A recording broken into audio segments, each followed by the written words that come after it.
Hi, everyone. This is Scott Nybakken for Dynamite Entertainment. I'm here today with writer Luke Lieberman to talk about his latest series starring the she-devil with the sword, Red Sonja, Death and the Devil. Luke, thanks for joining us on the channel. Glad to be here. How you doing? Not bad. So, Death and the Devil is a sequel of sorts to your story, Birth of the She-Devil, which came out Hmm. a few years ago and was set relatively early in Sonja's life. Hmm. Can you give us a quick recap of the events of that story to set the scene for this new one?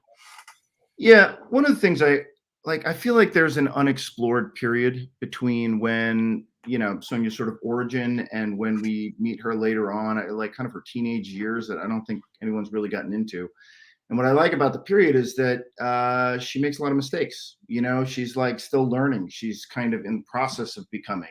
She's deadly and talented, but sort of the strategy is still. She's not quite got all the full street smarts and battle smarts that she picks up later, and so she's still learning lessons. And in Birth of a She Devil, she is looking for her.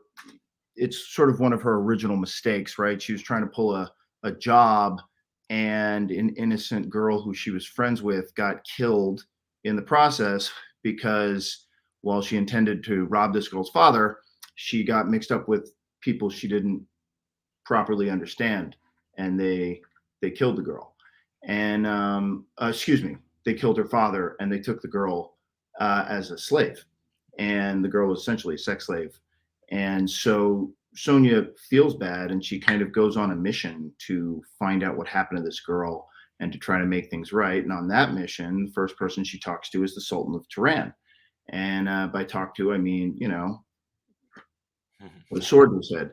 And she stabs him to get some information. She just doesn't expect him to die that quick, so she ends up without any information because like kind of frustrated with herself because she got angry. She didn't play it cool. Uh, she didn't get the information she needed because she was so hot headed. She just kind of killed him. And I thought that would be an interesting sort of entrance point because here's another mistake. I mean, she meant to kill him anyway, but not so fast.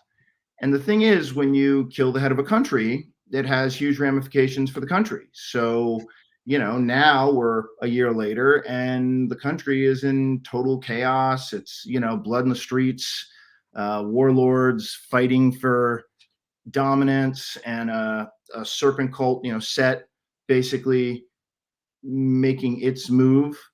And there is, one of the warlords right after the Sultan died made his move and killed every family heir he could get his hands on. But one of them, who was kind of like a hapless bastard, managed to get out of the city. And he was snuck out of the city by the Sons of Set, which are, kind of the snake cult. And they want to brainwash him into their cult and use him as a puppet to rule the country.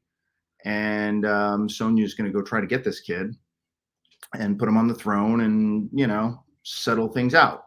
And, again, there are some misjudgments there in that she doesn't really know this kid, you know.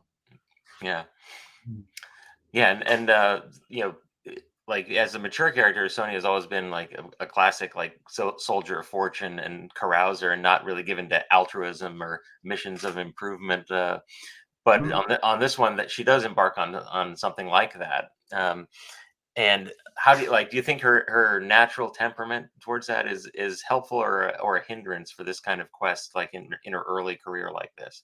Well, so yeah, when we meet her, she's very jaded and later in life. And at this point in her life, she's jaded about some things. I mean, she's definitely seen the underbelly of the world, but she still has some idealism in her. And I would actually also say even the soldier of fortune character later. I mean, Sonia's always had a heart. Um, and there's always, she may keep people at a distance, but she's got a heart. This is sort of, but this story and Birth of a She Devil is part of how the hardening around her heart, right? I mean, it's kind of how we got to that. It's a little bit of the calcification. And one of the things I like about the the teenage version of Sonia is that she's not so great at regulating her emotions. She's a more emotional character. She's a little more out of control. She acts more rashly. She's a little more reckless, you know? Yeah. And so in the new series, her main antagonist is a character named Yeah. Bloodless, Yeah, I love one of the Bloodless. rivals, like vying to claim the throne of the Sultan. Without spoiling too much, can you describe his relationship to Sonia and the heir to the throne that she's trying to protect? Well, he seeds dead people.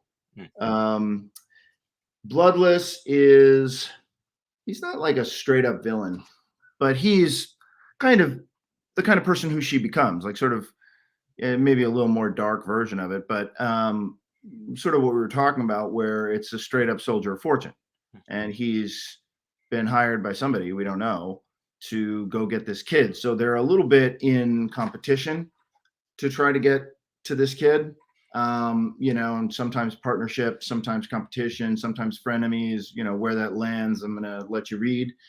But I always liked some of my favorite stories, the old Sergio Leone westerns. Good, the Bad, and the Ugly, Fistful of Dollars, that kind of thing. Oh yeah. So they've got that kind of Tuco Blondie, you know, competing gunslinger kind of vibe to them. That was sort of the template for this. And finally, the artist on the book, Alberto Locatelli, has a very distinctive style that we saw most recently in his atmospheric series, Vampirella Dead Flowers. What was it in his work that attracted you for this story? Well, he was chosen. I mean, like Dynamite showed me a bunch of different artists, and he's the one I picked. And it was because I had a very specific look I wanted for this book. It's a little sort of Tim Burton-esque in its kind of, particularly with Bloodless. That was kind of the vibe, right? Bloodless is a little bit, he's got a little bit of that Pumpkin Jack kind of Johnny Depp kind of vibe to him. I think actually one of the things I told him to look at was Dead Man from Jim Jarmusch, the Hmm. one of the first Johnny Depp roles, which is like this cool New York indie. And that's the vibe I wanted. I didn't want it to look like just like a straight superhero comic book. I wanted it to have some stylization that lent itself to the story. And he really, he obviously nailed it, but he was already nailing it. He had the look that we wanted for the story.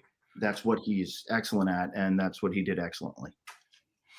Well, Luke, thanks for giving us a look behind the scenes of the this upcoming epic. Red Sonja Death and the Devil #1 hits comic stores this September, so make sure to pre-order it now. And don't forget to hit those like and subscribe buttons. Thanks for watching. Thanks, guys. Enjoy it.